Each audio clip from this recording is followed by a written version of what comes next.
I'm Morgan, 29, a restaurant consultant who built my career from nothing. Tonight should have been simple. Just dinner at Lumiere, the fanciest restaurant in town, for my mother-in-law Diane's anniversary. But when I arrived, something was off. The table was full, every seat taken, and Diane's eyes gleamed with satisfaction. No place for me. Oh dear, she said with a smirk, maybe a budget place suits you better. I felt my cheeks burn, then remembered exactly who I was. I burst out laughing. If you're enjoying family drama, let me know where you're watching from. Hit that like button and subscribe for more stories about standing your ground when family tries to put you down.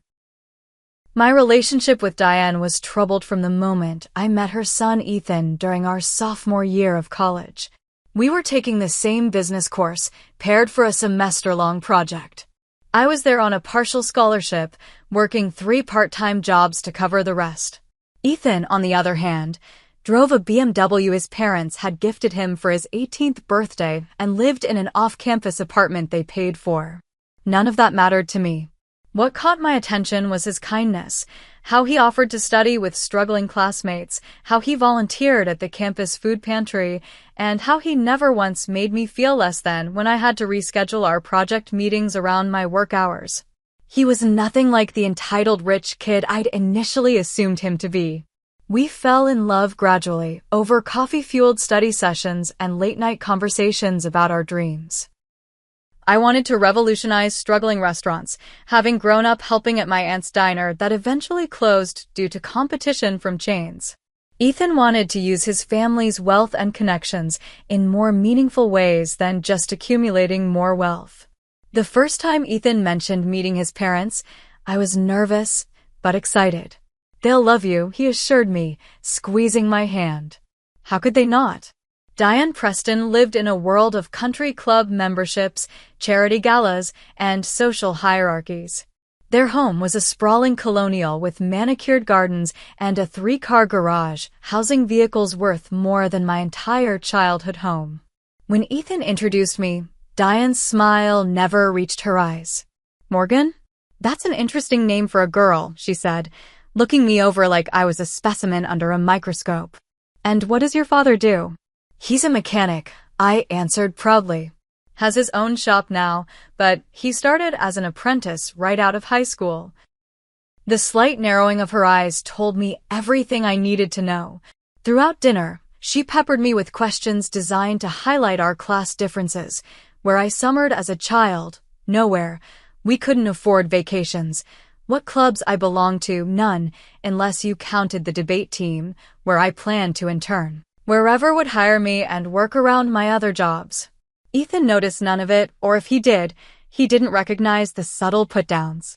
His father Harold was kinder, asking genuine questions about my studies and seeming impressed by my work ethic. But Diane had made her assessment. I wasn't good enough for her son. Over the next few years, as Ethan and I grew closer, Diane's tactics evolved. She'd forget to invite me to family events, then act surprised when Ethan brought me anyway. She'd make comments about how refreshing it was that I wasn't concerned with appearances, right after I'd made an effort to dress nicely. She'd suggest career paths that would take Ethan far from our city and from me. After graduation, I secured a position at a restaurant consulting firm, starting at the bottom but quickly proving my value. I understood both the business side and the service side of restaurants in a way my more privileged colleagues couldn't. By 27, I was handling major accounts independently, traveling to help struggling establishments reinvent themselves, find their unique value, and become profitable again. Ethan and I married when we were 26, despite Diane's suggestion that we were rushing things. The wedding was smaller than what she'd wanted for her only son, but it was perfect for us. Ethan had joined his father's investment firm, but focused on supporting small businesses and ethical startups.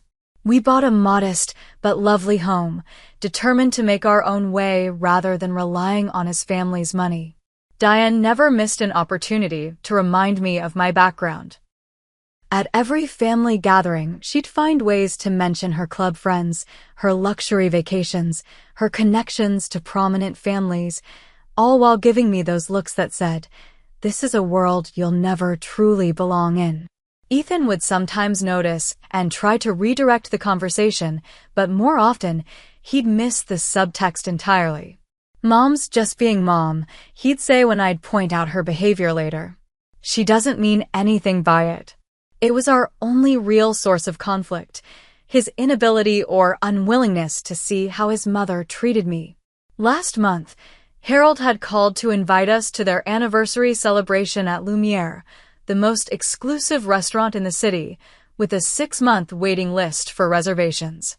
I'd actually done some consulting work for them recently, helping them update their service model and refine their menu offerings, but I'd never mentioned this to Diane or Harold. It wasn't about keeping secrets. It just never came up, and I didn't want to seem like I was bragging. "We'd love to come," I told Harold, genuinely looking forward to experiencing the restaurant as a guest rather than a consultant. A week before the dinner, Ethan received an emergency call from his biggest client. They needed him in Chicago immediately for what would likely be several days. "You should still go to the dinner," he insisted as he packed. "Dad went to a lot of trouble to get that reservation, and they're expecting us." "Are you sure?" "You know how your mom can be when you're not around to buffer." "It'll be fine," he promised, kissing me goodbye. "Maybe this is a chance for you two to bond a little." I'd spent hours getting ready for the dinner, choosing a sophisticated black dress that I'd splurged on for professional events, arranging my hair in an elegant updo, applying makeup that was polished but not overdone. I wanted to fit in, to show Diane that I could navigate her world with grace. As I pulled up to the restaurant, I took a deep breath. Just one evening, I told myself. You can handle Diane for one evening. If only I'd known what she had planned. Lumiere occupied the top floor of one of the city's most historic buildings, with floor-to-ceiling windows offering panoramic views of the skyline. The elevator opened directly into the restaurant, where a tuxedoed host stood behind an elegant podium crafted from a single piece of walnut. "Good evening, madam.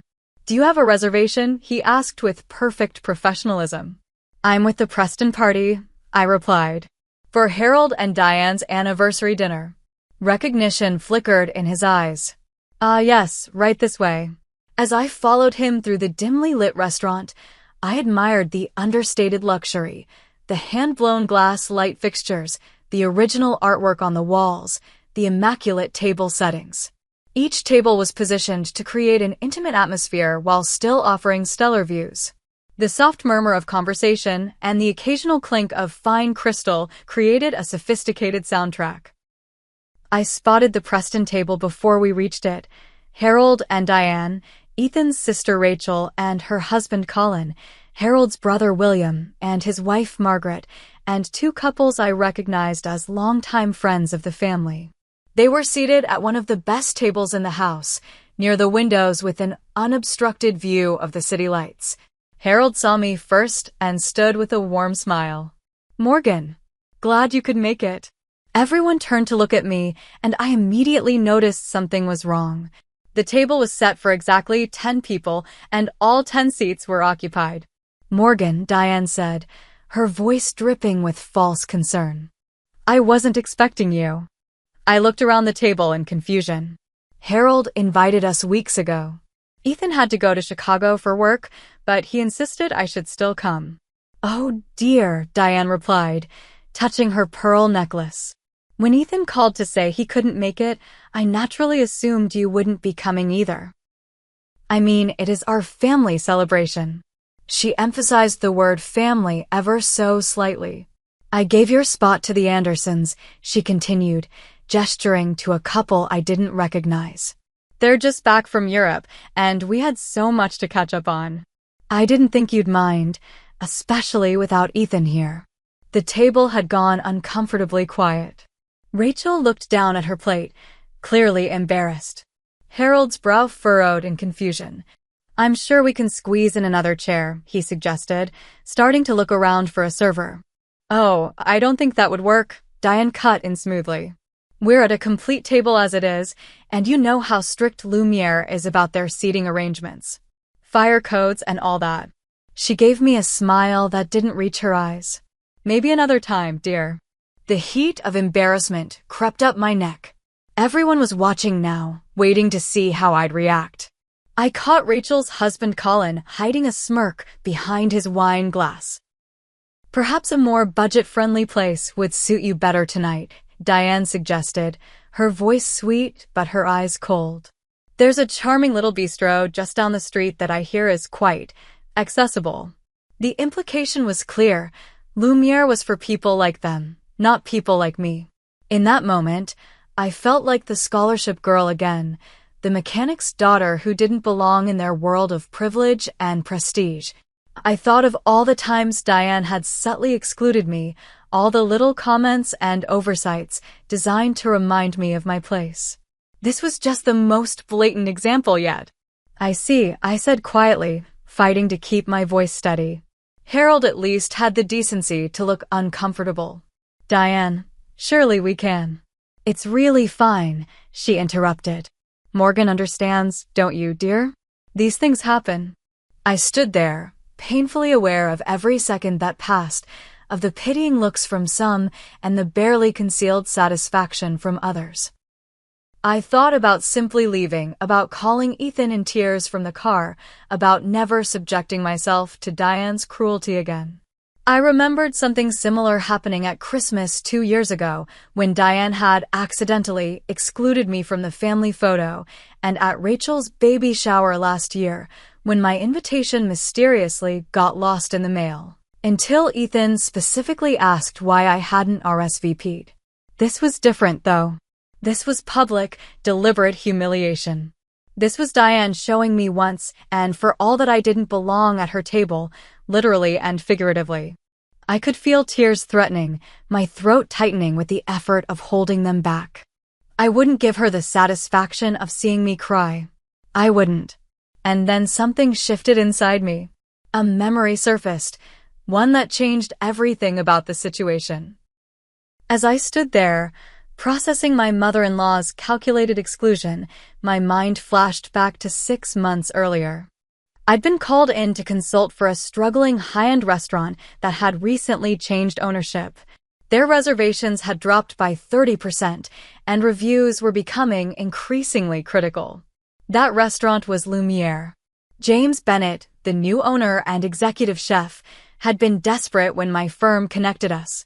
He'd invested his life savings and taken on significant debt to purchase what had once been the city's premier dining establishment, only to watch it falter under his stewardship. "I don't understand," he told me during our first meeting in this very dining room. "I trained in Paris. My technical skills are impeccable. Why aren't people coming?" I'd spent 3 weeks at Lumiere, observing operations, interviewing staff, analyzing customer feedback, and reviewing their financials. The problems were subtle but significant. The menu had become predictable, the service overly formal and cold, the wine list overpriced and uninspired. Most importantly, James had been trying to replicate his predecessor's vision rather than establishing his own. "You're not connecting with your customers," I'd explained during our final presentation. "They're not experiencing your passion or your story. They're getting technically perfect food in a beautiful setting, but they're not getting you." Together, we'd revamped everything from the menu descriptions to the server training protocols. We'd adjusted the lighting, updated the music selection, and created signature dishes that showcased James's unique background and vision. I'd even helped him create relationships with local farmers and artisans to source unique ingredients that told a story. Within 2 months, reservations had increased by 40%. By 4 months, they were booked solid for 6 months in advance, and James's signature seafood dish had been featured in a national culinary magazine. We developed a friendship through the process. James had even invited me back several times to taste new menu items and give feedback. The last time I'd been here, just 3 weeks ago, he'd insisted on naming a cocktail after me, the Morgan, a sophisticated blend of bourbon, bitters, and house-made cherry syrup that perfectly balanced sweetness and strength. And now here I was, being told by my mother-in-law that I didn't belong in this very restaurant. A slow smile spread across my face as the absurdity of the situation hit me. Diane had no idea about my connection to Lumiere. She'd chosen this venue specifically to highlight the difference in our worlds, never imagining that I had played a crucial role in making it what it was today. I could have simply left, as she clearly expected me to do.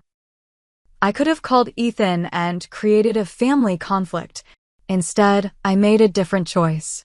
"Excuse me for a moment," I said calmly, turning away from the table before anyone could respond. I walked directly to the host's stand, where the maitre d', Michael, was reviewing reservations. He looked up as I approached, recognition immediately lighting his face. "Ms. Wells, what a pleasure to see you again. Are you here to meet with Chef James?" "Actually, Michael, I'm here for the Preston anniversary dinner, but there seems to be a misunderstanding about the seating.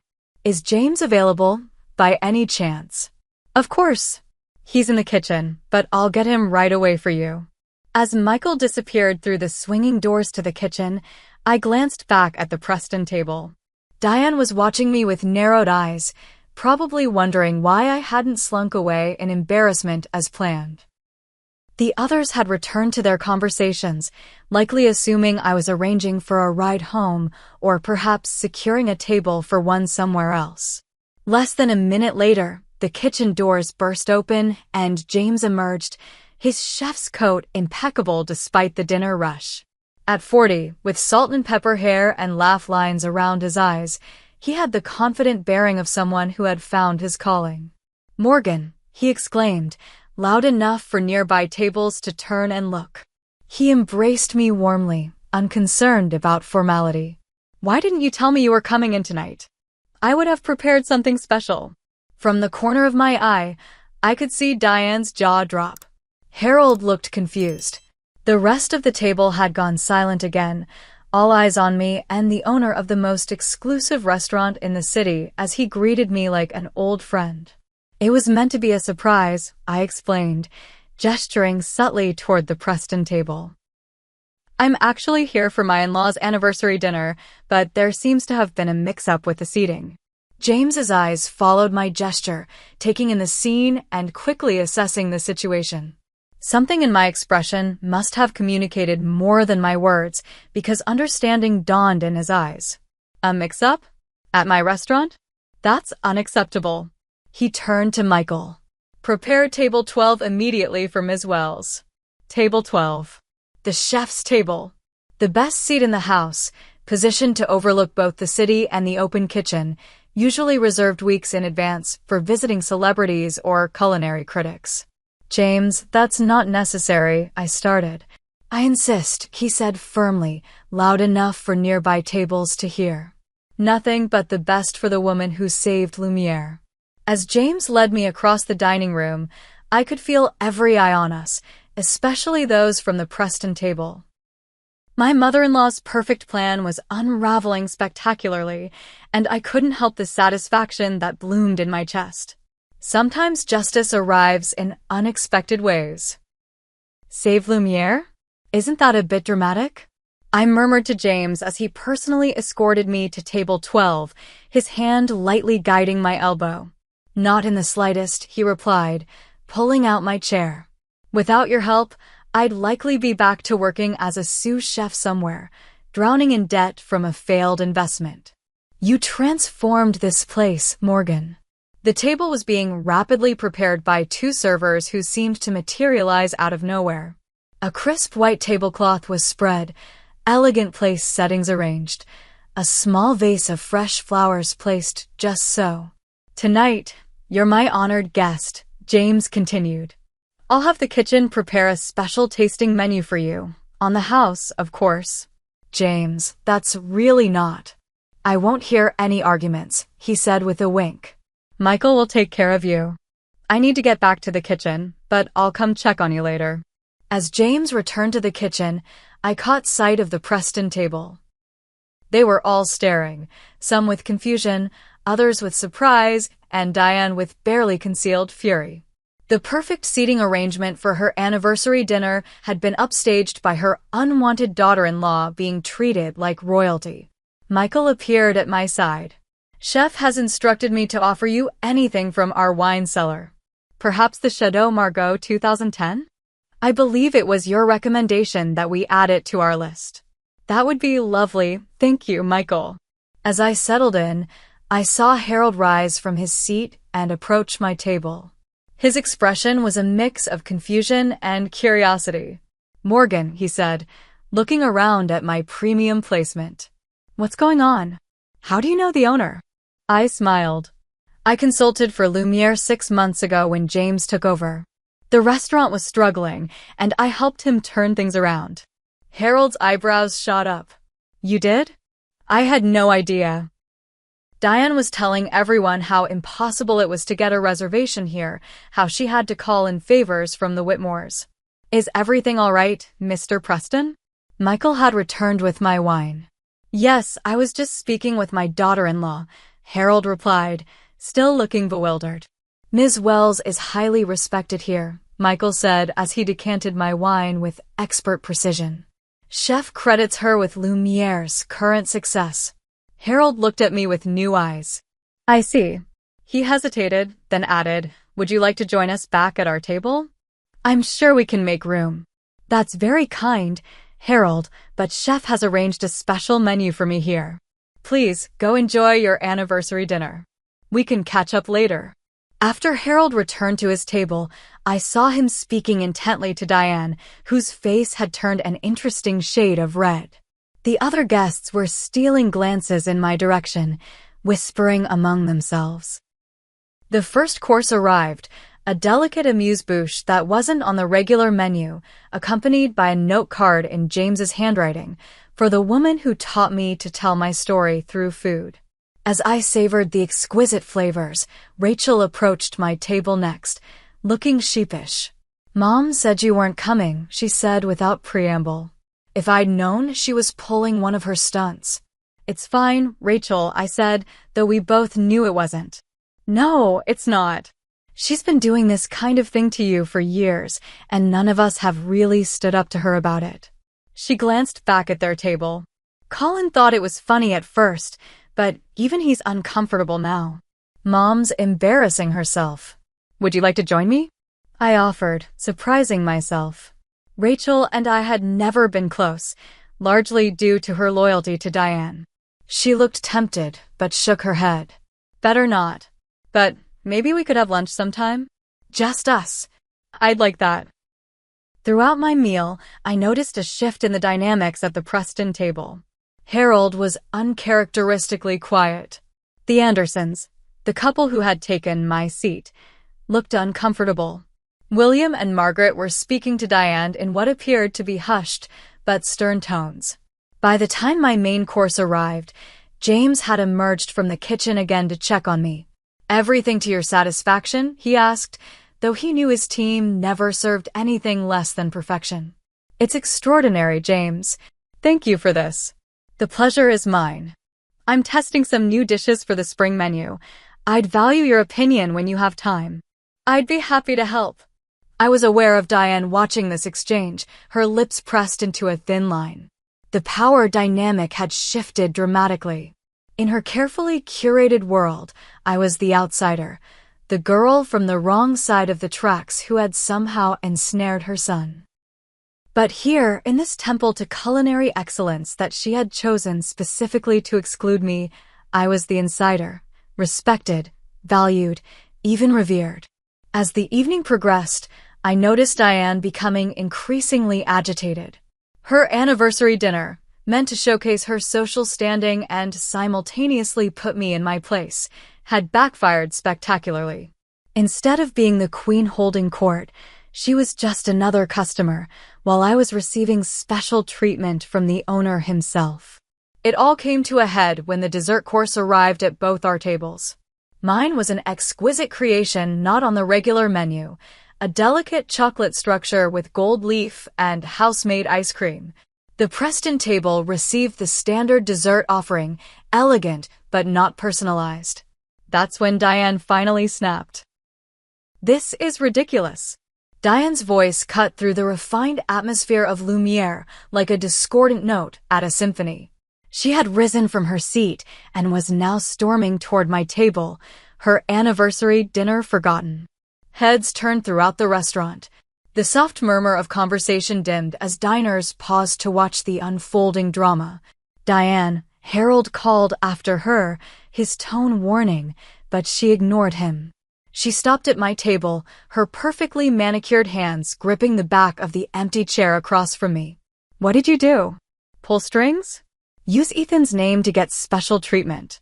I set down my dessert fork calmly. Good evening, Diane. Would you like to join me? Don't play innocent, she hissed, lowering her voice but not her intensity. You planned this, didn't you? You knew I didn't include you in the reservation, so you came anyway and arranged this whole spectacle to embarrass me. I took a slow sip of water, giving myself a moment to control my response. Actually, I came because Harold invited us weeks ago, and Ethan insisted I should still attend even after his work emergency. I had no idea you'd removed me from the reservation. Then how do you explain all this? She gestured wildly at my table, the special dishes, the premium wine.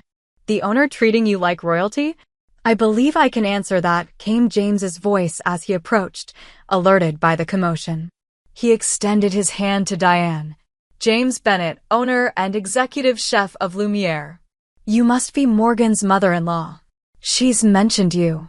Diane reluctantly shook his hand, thrown off balance by his intervention. Yes, I'm Diane Preston.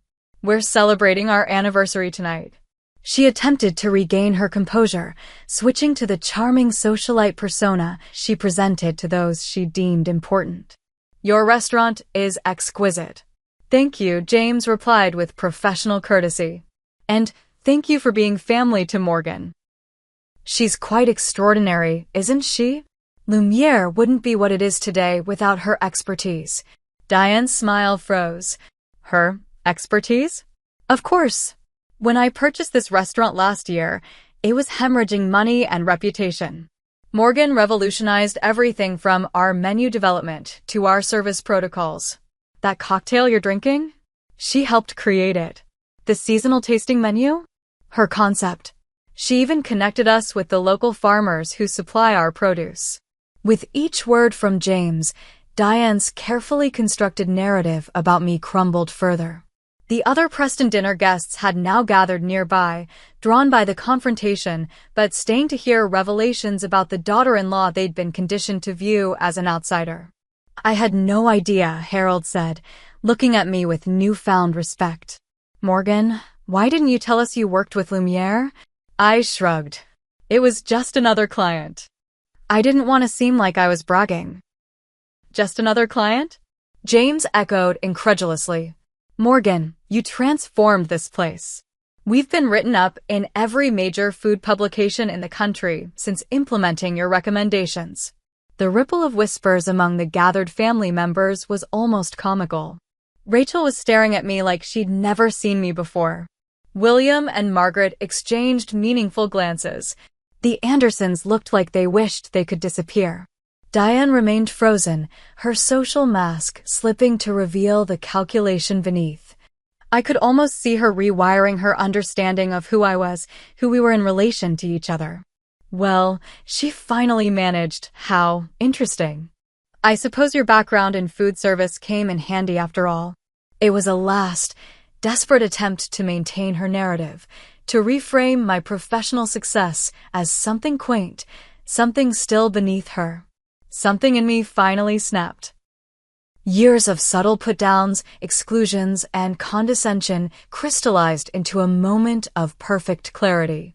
I stood slowly, making sure I was at eye level with her. My background, I said quietly but firmly, is in business strategy, market analysis, and operational efficiency. I have a master's degree in hospitality management from Cornell. I've saved dozens of restaurants across the country from bankruptcy. I've been profiled in Business Weekly and named one of the top consultants in my field. I took a step closer to her. But you've never bothered to ask about my career, have you, Diane? You decided who I was the moment you learned my father was a mechanic. You decided I wasn't good enough for Ethan, for your family, for your world. The restaurant had gone completely silent. Even the kitchen staff had paused to watch. That's not true, Diane protested weakly. I've always been welcoming. You've been anything but welcoming, Harold interrupted, surprising everyone. Morgan's right, Diane. You've treated her poorly from day one. I noticed, but I didn't say anything. That was wrong of me. Diane turned to her husband, betrayal written across her features. Harold, it's time for some honesty, Diane, he continued firmly. Tonight was supposed to be about celebrating our 30 years together, but instead, you used it as another opportunity to exclude and embarrass Morgan. That's not the woman I married. That's not who we are. Diane's face flushed crimson. She looked around at the circle of family members, searching for an ally and finding none. Even her loyal daughter Rachel was looking at her with disappointment. I think, William said into the uncomfortable silence, that an apology is in order. All eyes turned to Diane. The perfect anniversary dinner she had planned was now thoroughly derailed, her social standing in this exclusive restaurant compromised, her family united against her behavior. I may have been hasty in my assumptions, she managed, each word clearly costing her. If I've made you feel unwelcome, Morgan, that wasn't my intention. It wasn't a real apology. We all knew that, but it was as close as Diane Preston had ever come to admitting she was wrong. Thank you, Diane, I replied with as much grace as I could muster. I appreciate that. An uncomfortable silence fell over the group. James, sensing the tension, stepped in smoothly. Mrs. Preston, while your table is being cleared, perhaps you and your guests would enjoy coffee and digestives in our private lounge? On the house, of course, for your anniversary. Diane seized the lifeline, eager for an escape from the public humiliation. That would be lovely, thank you. As the group began to disperse, Harold lingered behind. Morgan, would you join us? I shook my head. I think I'll finish my dessert and head home. It's been quite an evening. Harold nodded in understanding. I owe you an apology, too. I've known how Diane treats you, and I've let it go on too long. That changes tonight. After they left for the lounge, James returned to my table. Well, that was dramatic, he said, sitting down across from me. Are you okay? Surprisingly, yes, I replied, realizing it was true. It's been a long time coming, actually. Family dynamics are complicated, he said wisely. My mother-in-law hated me for the first 5 years. Thought I wasn't stable enough as a chef to marry her daughter. What changed? He grinned. I got a Michelin star. Suddenly, I was acceptable. I laughed. So all I needed was a restaurant revolution to earn my mother-in-law's respect? Sometimes people only understand success in terms they recognize, he said with a shrug. Speaking of which, that offer to consult on our spring menu was serious. When you have time. As I finished my dessert in peace, I realized that something fundamental had shifted tonight. The careful power structure Diane had maintained for years had been irreversibly altered. It wasn't just about her learning of my professional success, it was about others in the family finally seeing her behavior for what it was. When I finally left Lumiere that night, I felt lighter somehow. The truth, even when it arrives through conflict, has a way of clearing the air. The morning after the dinner debacle, my phone began chiming with notifications before I'd even finished my first cup of coffee. It started with a text from Rachel. That was wild last night. Mom's still in shock. Lunch next week? My treat. Then came an email from Harold, formal as always. Morgan, I want to reiterate my apology for last night's unfortunate situation. Diane and I would appreciate a chance to speak with you and Ethan when he returns. Please let us know when might be convenient. William's wife Margaret, who had always been polite but distant, sent a friend request on social media. The Andersons, who had unwittingly occupied my seat, sent a lavish flower arrangement with a note expressing their embarrassment at being unknowing participants in an uncomfortable situation. By midday, everyone from the dinner had reached out, everyone except Diane. Ethan called during his lunch break, concern evident in his voice. "Dad called me this morning. What happened last night? Are you okay?" I gave him the condensed version, trying to stick to facts rather than emotions. As I spoke, I could hear his breathing change, growing heavier with each detail. "I can't believe she did that," he said when I finished. "Actually, no, I can believe it. I just can't believe I've let it go on so long." "I'm so sorry, Morgan. You didn't know she'd pull something like this. But I knew how she treats you. I've known for years, and I've made excuses because it was easier than confronting her." His voice cracked slightly. "That stops now. I'm coming home early. My flight lands tonight." When Ethan arrived home, exhausted from his rushed travel arrangements, he held me longer than usual. "No more," he whispered into my hair. "No more letting her treat you like this." The next day, Harold called to invite us to their home. "Diane has something she'd like to say," he explained. I felt a knot form in my stomach. "Harold, I don't know if I'm ready for another performance." "I understand your hesitation," he said, his tone unusually serious. "But I think this is important. For all of us." Ethan and I drove to the Preston estate in silence, both of us mentally preparing for whatever awaited. The sprawling colonial looked the same as always, immaculate and imposing, but something felt different as we walked up the familiar path to the front door. Harold greeted us himself, unusual, as they typically had household staff answer the door. "Thank you for coming," he said, leading us to the formal living room where Diane sat perched on the edge of an antique settee. She looked smaller somehow, less formidable than she had the night before. Her perfect posture remained, but there was a tightness around her eyes that spoke of a sleepless night. "Ethan, Morgan," she acknowledged as we sat across from her. "Thank you for coming." An uncomfortable silence followed. Harold cleared his throat pointedly. "I want to apologize," Diane finally said, each word clearly rehearsed. "My behavior at the restaurant was inappropriate. I should not have excluded you from the dinner, Morgan." Ethan tensed beside me. "That's it? After years of making Morgan feel unwelcome, after deliberately humiliating her in public, all you have to say is it was inappropriate." "Ethan," Harold began, but Diane raised a hand to stop him.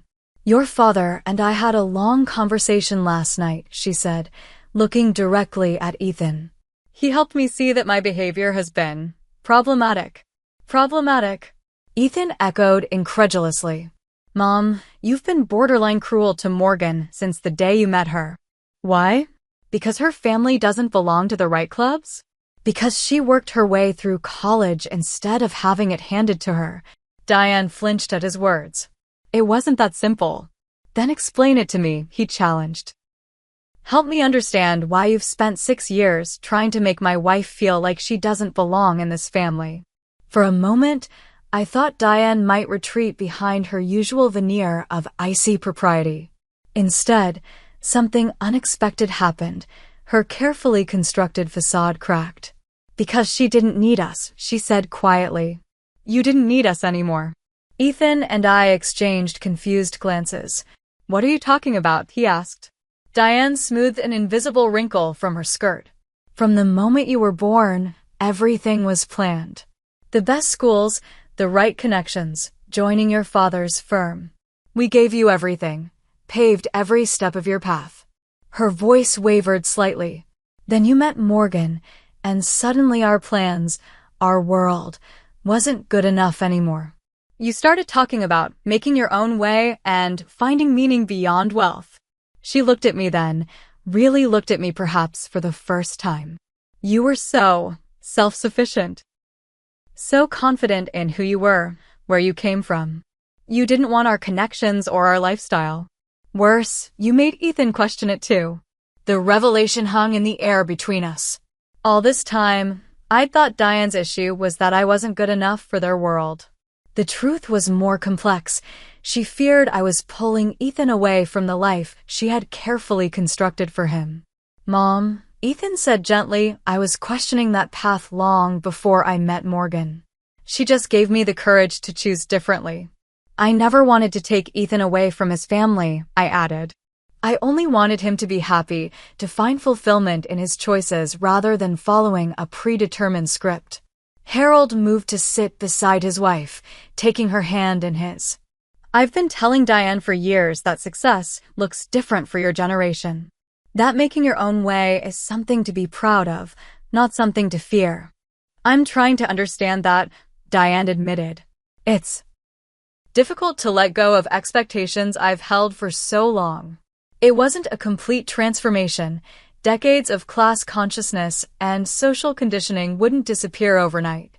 But it was a beginning, a crack in the wall that had stood between us for years. I don't expect us to become best friends immediately, I said carefully.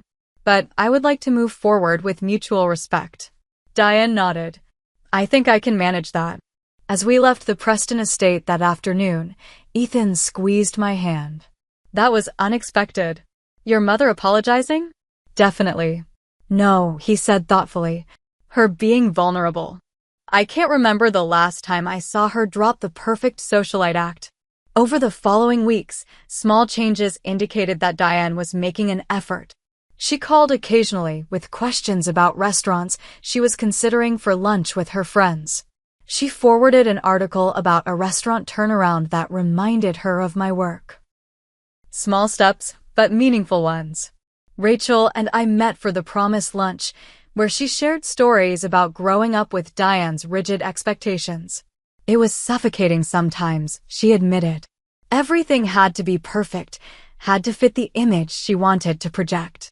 That sounds exhausting, I said. It was. Still is, sometimes. She stirred her iced tea thoughtfully. You know what the craziest part is? Mom comes from nothing. Her father was a janitor. She worked as a waitress to put herself through community college. She met Dad when she was serving at a restaurant near his law school. I nearly choked on my water. Are you serious? Diane was a waitress. Rachel nodded. She reinvented herself completely when she married Dad. Changed her accent, studied etiquette books, cut ties with her old neighborhood. She spent 40 years making sure no one knows where she came from. Suddenly, so much about Diane made sense. Her obsession with appearances, her hyper-awareness of class markers, her discomfort with my background that so closely mirrored her own origins. She hadn't rejected me because I wasn't good enough. She'd rejected me because I reminded her of the self she had worked so hard to erase. 6 months after the infamous anniversary dinner, Ethan and I hosted a gathering at our home, a housewarming of sorts, though we'd lived there for nearly 2 years. We'd recently completed renovations on our kitchen, transforming it into a space where I could experiment with recipes and host cooking classes for friends. This is lovely, Harold commented as he accepted a glass of wine. You've done wonders with the place. Our home was modest by Preston standards, a renovated craftsman with character rather than grandeur, but we'd made it our own, blending Ethan's appreciation for quality with my practicality. I watched as our guests mingled in the backyard garden. James had come with his wife Charlotte, bringing wine from a small vineyard he'd recently discovered. Rachel and Colin's 2-year-old daughter played with a neighbor's child on a blanket in the shade. My parents chatted easily with Harold near the grill, my father sharing tips on maintaining the vintage motorcycle Harold had recently purchased as a retirement project. And then there was Diane, perched somewhat stiffly on a garden chair, but present nonetheless. She was engaged in conversation with my Aunt Susan, who had taken over my late aunt's diner and turned it into a successful farm-to-table breakfast spot with my occasional consulting input. Morgan. A voice pulled me from my observations. It was Diane's niece Zoe, a college sophomore studying hospitality management. Could I ask you something about my internship applications? Of course, I replied, gesturing for her to follow me into the quieter kitchen. Since the night at Lumiere, Zoe had sought my advice several times, drawn to my career path in a way that surprised both of us. I have interviews with 3 different hotel groups, she explained, pulling up notes on her phone. But I'm not sure which would offer better experience for someone interested in restaurant development. As we discussed the pros and cons of each opportunity, I caught Diane watching us through the window. Our eyes met briefly, and she gave me a small nod, acknowledgement, perhaps even approval. The relationship between Diane and me remained complex. There were still awkward moments, still occasions when her ingrained classism slipped through. But something fundamental had shifted. The revelation of her own humble beginnings had never been directly addressed between us. Rachel had sworn me to secrecy about that confidence, but knowing it had helped me understand her in ways I couldn't before. Later, as guests began to depart, Diane approached me in a quiet moment. "That marinade for the chicken was exceptional," she said. "Would you share the recipe?" "Of course," I replied, surprised by the request. "It's my grandmother's." Very simple ingredients, but the technique makes all the difference. She hesitated, then added, "Perhaps you could show me sometime. I used to enjoy cooking years ago." The admission that she had once occupied kitchens as a creator rather than just a director of household staff felt significant, a small piece of her true self revealed. "I'd like that," I said honestly. After all our guests had left and Ethan and I were cleaning up the last of the dishes, he wrapped his arms around me from behind. "That went well, I think," he murmured against my hair. "Better than I expected," I agreed, leaning back into his embrace. "Your mom actually ate my food without looking for invisible flaws." He chuckled. "Progress." We worked in comfortable silence for a few minutes before he spoke again. "I've been thinking about something." What would you think about starting a family soon?" I turned to face him, searching his expression. "Really? You're ready?" He nodded. "I think so. Watching you with Rachel's little girl today. I could see you as a mother. A great one. And what kind of in-laws will we be, do you think?" I asked, only half joking. "The kind that respect boundaries," he said firmly. "The kind that support without controlling. The kind that accept our children's choices, even when they're different from what we imagined." I thought about the journey with Diane, from rejection to reluctant acceptance to our current cautious rapport. I thought about how assumptions and fear had robbed us of years of potential connection. I thought about the healing that had begun, imperfect though it was. "I'd like that," I said, resting my head against his chest. "To break the cycle." Looking back on that night at Lumiere now, I see it as the turning point it truly was. Not because I won or Diane lost, but because truth finally broke through the careful facades we'd all maintained. Her illusions about who I was, and perhaps more importantly, her illusions about who she was, couldn't survive in the light of reality. The lesson wasn't that success earns respect, though that was part of it. The deeper truth was that authenticity, being genuinely yourself without apology, creates freedom that no amount of social positioning can provide. Diane had spent decades hiding her origins, curating a perfect image at the cost of genuine connection. I had nearly fallen into the trap of seeking her approval, of trying to fit into a world that wasn't mine. In standing my ground that night, in refusing to be diminished, I found something more valuable than my mother-in-law's acceptance. I found conviction in my own worth, independent of others' validation. Family relationships are complex tapestries woven from love, expectation, history, and hope. The threads that connect us can tangle and knot, creating patterns we never intended. But with patience and courage, even the most twisted patterns can be reworked into something new, not perfect, perhaps, but authentic and strong in its imperfection. As Ethan and I discuss our future family, I think about the legacy we want to create, one of acceptance rather than expectation, of support rather than control. I think about the kind of mother-in-law I might become someday, and I commit to remembering how it feels to be on the outside looking in. Have you ever stood your ground when someone tried to make you feel small? Did it change your relationship in unexpected ways? Share your experiences in the comments below. I'd love to hear how you've navigated challenging family dynamics. Don't forget to like this video and subscribe for more stories about finding your voice and standing in your truth. Thank you for listening to my journey, and remember, sometimes the most powerful thing you can do is simply refuse to shrink yourself to make others comfortable.